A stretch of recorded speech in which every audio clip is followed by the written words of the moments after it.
What's going on, everyone, and welcome back to the channel. Today we are going to check out 5 different things about the all-new 2020 Corvette C8 that you most likely did not already know.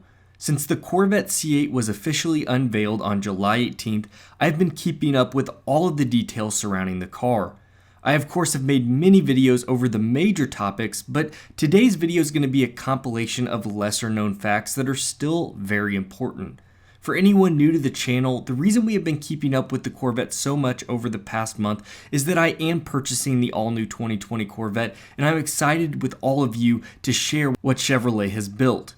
It has been said that this new Corvette would be a game changer, and so far it seems that Chevrolet has made that a true statement. So let's jump into the all-new information on the Corvette C8. The first topic is probably the biggest question everyone seems to have after pricing, and that is the production date of the all-new Corvette. We've known for a while now that the C7 and the C8 Corvette would not be produced side by side. The chief engineer for Corvette said that while they looked into this, they realized just how amazing the all-new C8 Corvette was going to be, and they believed that everyone eventually would just want the C8 Corvette. So with that, production has begun to wind down, since orders for the current C7 have officially closed in July. Over the fall time, production will finish the last of the C7 models that were ordered, and eventually production will fully cease. Corvettes are built at the Bowling Green, Kentucky plant, which has gone under major renovations in the past year. They added a $439 million paint shop to improve paint quality, which we will get back to in a later point. They also added a $290 million into technological upgrades for the improvement of the upcoming Corvette C8. All of this will help and aid the production of the C8 Corvette, which is supposed to start December 1st. However, it seems that production has actually been delayed by a few weeks, as a spokesperson just recently for Corvette announced that December 20th is now the new expected production day. Regardless, this means that the first batch of Corvettes should arrive to their owners within the first quarter of 2020. This makes me very happy, as my allocation should be within this first batch. The second topic I want to talk about is the convertible version of the all-new Corvette. Convertible Corvettes have always been a necessity to many Corvette lovers. Dropping the top on their Corvette sports car and going for a drive is what they dream about when they're not actually driving their cars. I, on the other hand, am not a huge fan of convertible Corvettes for one major reason. They're soft tops. I won't go too much in depth, but soft tops have always been prone to issues. They never seem to hold up that well over time. In addition, I just seem to feel like they throw off the appearance of the car when the top is actually up. That has all changed with the brand new C8 Corvette, because for the first time ever, the Corvette will come with a hardtop convertible.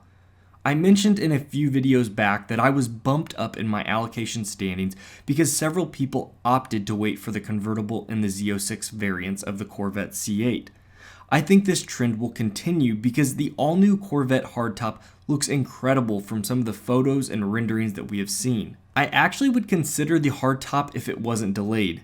In addition, the hardtop convertible will most likely be at least $5,000 more than the coupe, so I feel like I could spend that money better on other options.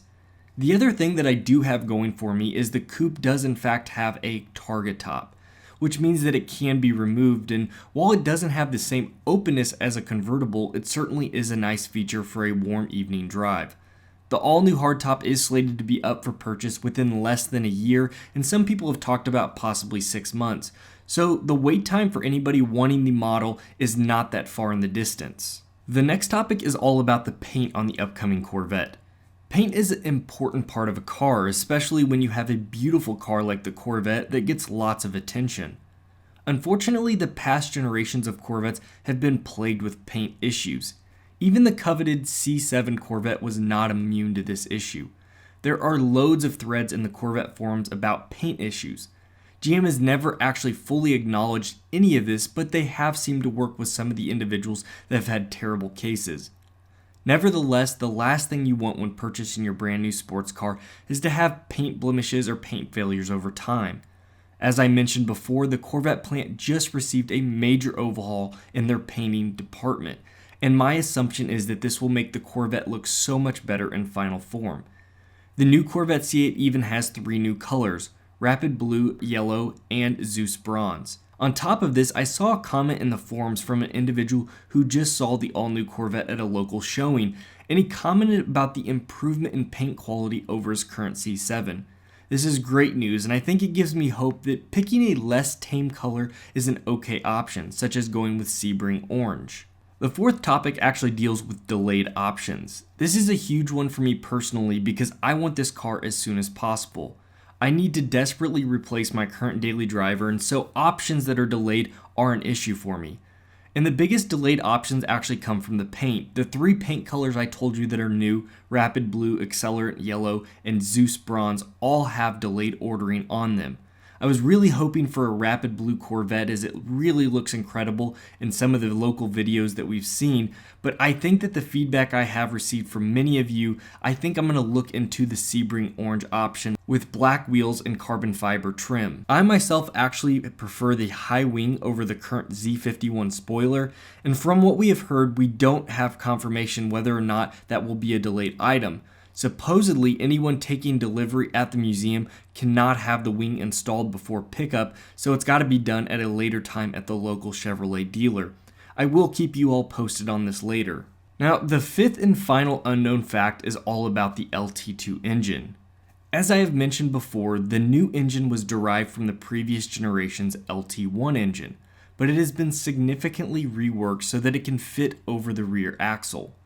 The LT2 has a new block and vent system which allows for the crankshaft to be sitting lower by an inch. In addition, it has a new low-profile oil pan as well as an oil cooler that provides 25% better cooling power. This has allowed the all-new engine to breathe better and achieve the higher horsepower and torque ratings of 495 over 470. While this is not as much as many people were hoping for, the weight distribution has made this car incredibly quick, with an acclaimed 0 to 60 of under 3 seconds. An additional fun fact is this is the last naturally aspirated V8 in its class. In a supercar world full of V10s and twin-turbo setups, who says the American V8 can't compete? So those are your 5 lesser-known details on the all-new 2020 Corvette C8, and I really hope you guys enjoyed them and found them informative. If you did, please help me out, hit that like button and support my channel. If you are new to the channel, make sure you hit that subscribe button as well. We would love to have you join our community. This is also a great time to hit that bell notification so that you can stay up to date with my latest videos and know everything surrounding the Corvette C8, as well as my latest videos over my Audi R8 and what's going to be happening with that car into the future. Now, the final thing I wanted to talk about in today's video is actually over the dual clutch transmission. I've received several comments asking about the new dual clutch transmission as people are less familiar with it. I will say this, that the new dual clutch transmission is made by Tremec, but it's been built from the ground up for the all-new 2020 Corvette. The dual clutch transmission will have 2 modes. It will have a fully auto mode, so people don't have to choose when shifts are made, or through the paddles can manually shift the car. Now, what a dual clutch really does is it allows shifts to happen much quicker than a single clutch, because a single clutch has to disengage, select the next gear, and go. A dual clutch essentially has 2 sets of gearing, and when it selects from one and then deselects it, it can immediately hit the next one as it's already pre-selected.